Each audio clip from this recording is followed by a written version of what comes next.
Hello நண்பர்களே, வணக்கம். நான் உங்கள் பிரியா. நம்ம இன்றைக்கி பார்க்க போகிற பதிவு என்ன அப்படின்னு பார்த்தீங்கன்னா, நம்மளுக்கு வரக்கூடிய பிப்ரவரி 11 நம்மளுக்கு தைப்பூச விரதம் வரப்போகுது. அன்றைக்கி தைப்பூச திருவிழா ரொம்பவும் சிறப்பாக இருக்கும் முருகப்பெருமானுக்கு. ஸோ நம்ம நிறைய பேர் 48 நாள் 41 நாட்கள்லாம் விரதம் இருக்க தொடங்கியிருப்பீங்க. நம்ம இதுக்கு முன்னாடி உள்ள பதிவுலலாம் அதுக்கான தேதிகள் குறிப்பிட்டிருக்கோம். இப்போ நம்மளுக்கு 21 நாட்கள் இல்லை 11 நாட்கள் விரதம் இருப்பதற்கு எந்தெந்த நாட்களில் நம்ம மாலைகள் போடலாம், விரதம் இருக்கலாம், பூஜைகள் செய்யலாம், என்னென்ன மாதிரியான பூஜைகள் செய்யலாம், என்னென்ன விரதங்கள் இருக்கலாம், இதை பற்றி நம்ம இந்த பதிவில் பார்க்கலாங்க. அதுக்கு முன்னாடி நீங்கள் இந்த பதிவை பார்க்கக்கூடிய முருக பக்தர்களாக இருந்தீங்க அப்படின்னா மறக்காமல் ஓம் சரவண பவான்னு சொல்லிட்டு நம்மளோட கமெண்ட் பாக்ஸில் ஒரு கமெண்ட் போஸ்ட் பண்ணுங்கள். நம்ம சேனலை நீங்கள் இது வரைக்கும் சப்ஸ்கிரைப் பண்ணாமல் பார்த்துட்டு இருந்தீங்க அப்படின்னா மறக்காமல் சப்ஸ்கிரைப் பண்ணி சேனலுக்கு சப்போர்ட் பண்ணுங்கள். நீங்கள் சப்ஸ்கிரைப் பண்ணுறது நம்மளோட சேனல் க்ரோத் ஆகிறதுக்கு ரொம்பவும் ஹெல்ப்ஃபுல்லாக இருக்கும். இப்போ வாங்க நம்ம பதிவுக்குள்ளே போகலாம். ஸோ நம்மளுக்கு விரத காலங்களே மிகவும் முக்கியமானது இந்த தைப்பூச விரதம். முருகப்பெருமானுக்கு வரக்கூடிய ஒவ்வொரு விசேஷ நாட்களையும் மிகவும் சிறப்பு வாய்ந்தது இந்த தைப்பூச விரதம்னு சொல்லுவோம். ஏன்னா இதுக்கு நம்ம ஒரு மண்டலம் விரதம் இருந்து ஒரு சில பேர் அவங்களுக்கு எத்தனை நாட்கள் விரதம் இருக்க முடியுமோ அத்தனை நாட்கள் விரதம் இருந்து முருகப்பெருமானை போயிட்டு ஏதாவது ஒரு அவரோட ஆறுபடை வீட்டில் ஏதாவது ஒரு வீட்டில் தரிசிச்சுட்டு வருவாங்க. இல்லை மாலை போடுறவங்களா இருந்தாங்க அப்படின்னா கண்டிப்பாக பழனி மலையில் போயிட்டு, ஏன்னா பழனி மலையில் தான் இந்த தைப்பூச விரதம் விசேஷமாக கொண்டாடப்படும். ஸோ அன்னைக்கு நம்மளுக்கு இன்னொரு முக்கியமான நாள் என்ன அப்படின்னு பார்த்தீங்கன்னா, சிவபெருமானும் பார்வதி தேவியும் ஆனந்த தாண்டவம் ஆடிய நாள் அன்னைக்கு தான். ஸோ அந்த சிறப்பு வாய்ந்த நாளையும் நம்ம சேர்த்து நம்ம அன்னைக்கு பார்வதி தேவியும் சேர்த்து வழிபாடு செஞ்சுட்டு வந்தோம் அப்படின்னா கண்டிப்பாக நம்மளோட வேண்டுதல்கள் உடனடியாக நிறைவேற்றப்படுமா. நீங்கள் 48 நாளோ சரி, 41 நாளோ சரி, 21 நாளோ, 9 நாளோ, 11 நாளோ உங்களால் விரதம் இருக்க முடியலை அப்படின்னாலும் தைப்பூசம் அன்னைக்கு ஒரு நாள் மட்டும் நீங்கள் விரதம் இருந்தாலும் கூட கட்டாயமாக உங்களோட வேண்டுதல்கள் 100% நிறைவேற்றப்படுமா முருகன் அருளால்.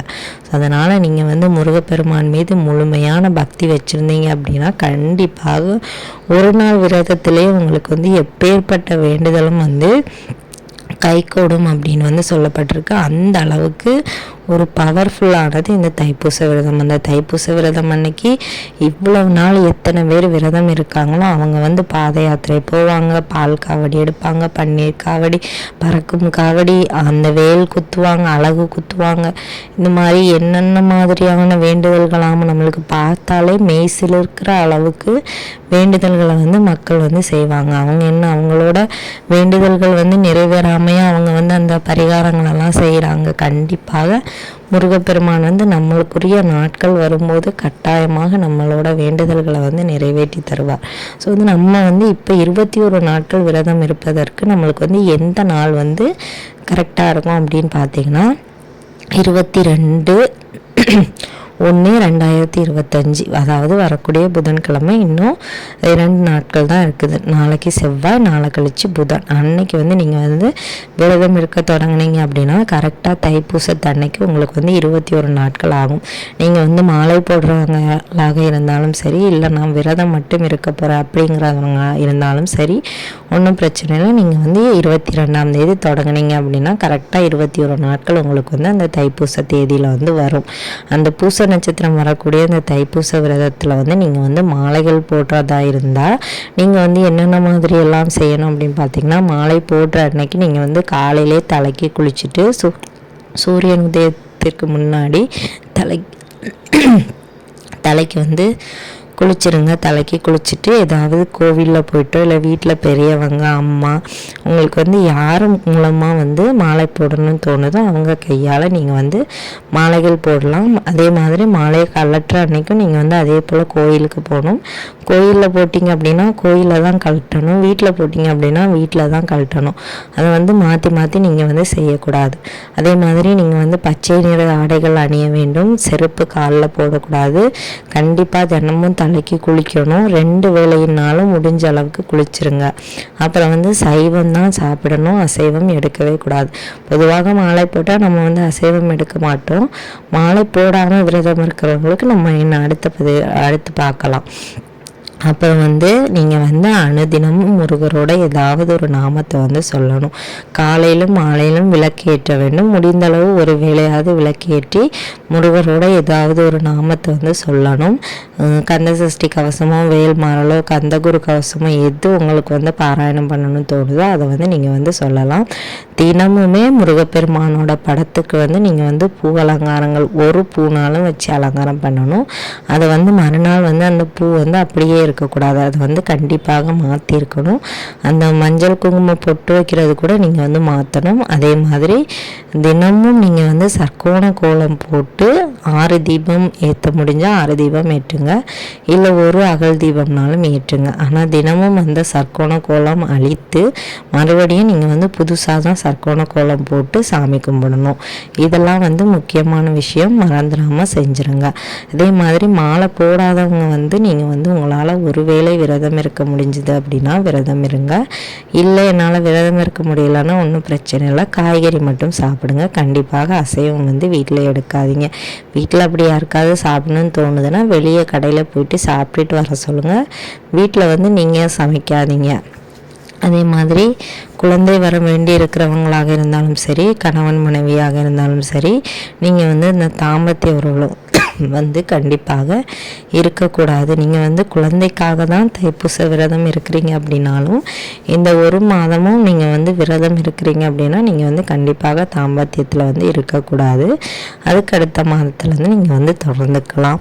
அதுக்கப்புறமா நீங்கள் வந்து தினமும் தலைக்கு குளிக்கணுமான்னு கேட்டால் கிடையாது. நீங்கள் வந்து விரதம் தொடங்குற அன்னைக்கும் முடிக்கிற அன்னைக்கும் தலைக்கு குளிக்கலாம். மற்ற நாட்கள் உங்களோட உடல்நிலையை பொறுத்து நீங்கள் வந்து தலைக்கு குளிக்கிறது குளிக்காமல் இருக்கிறது உங்களோட விருப்பம். அதே மாதிரி நீங்கள் வந்து யாருக்கிட்டே வந்து கோவப்படக்கூடாது, சத்தமாக பேசக்கூடாது. மாலை போட்டவங்களுக்கும் இது வந்து பொருந்தும். கோபம் வந்து அதிகமாக படக்கூடாது. எப்போதும் அமைதியாக இருந்து மனசை வந்து ஒரு நிலைப்படுத்தி முருகரோட நாமத்தை வந்து எப்பவும் நீங்கள் வந்து சொல்லிகிட்டே இருக்கணும். அதே மாதிரி நீங்கள் வந்து காலில் செருப்பெல்லாம் போடலாம். மாலை போட்டவங்க மட்டும்தான் செருப்பு போடாமல் இருக்கணும். உங்களுக்கு வந்து பீரியட்ஸ் டைம் ஆகுது அப்படின்னா நீங்கள் வந்து அந்த ஒரு 3 நாளோ 5 நாளோ 7 நாளோ தள்ளிட்டு மறுபடியும் நீங்கள் வந்து உங்களோட விரதமோ பூஜை பண்ணுறதோ அதெல்லாம் வந்து ஸ்டார்ட் பண்ணிடலாம்.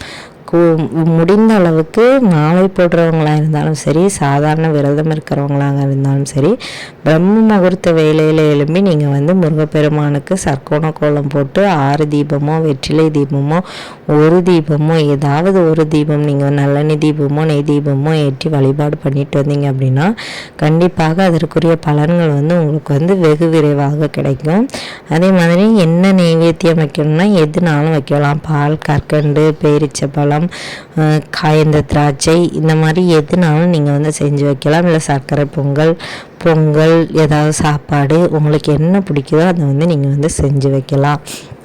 இப்படி வந்து உங்களுக்கு வந்து என்னென்ன விருப்பமாக இருக்குதோ அதெல்லாம் வந்து பண்ணி நீங்கள் வந்து இந்த தைப்பூச விரதத்தை வந்து 21 நாட்களுக்கு தொடங்குங்க. கட்டாயமாக நல்ல பலன் கிடைக்கும். நம்ம அப்பனாகிய முருகன் வந்து நம்ம அனைவரையுமே காப்பாற்றுவார். இந்த பதிவு வந்து கண்டிப்பாக உங்களுக்கு உபயோகமாக இருந்தது அப்படின்னா லைக் பண்ணுங்கள். உங்களுக்கு இந்த பதிவு பிடிச்சிருந்துச்சு அப்படின்னா உங்களோட நண்பர்களுக்கும் இதை வந்து ஷேர் பண்ணுங்கள். நம்மளோட சேனலை சப்ஸ்கிரைப் பண்ணி வச்சுக்கோங்க. இந்த வீடியோவின் முழு பதிவை பார்த்ததற்கு மிக்க நன்றி.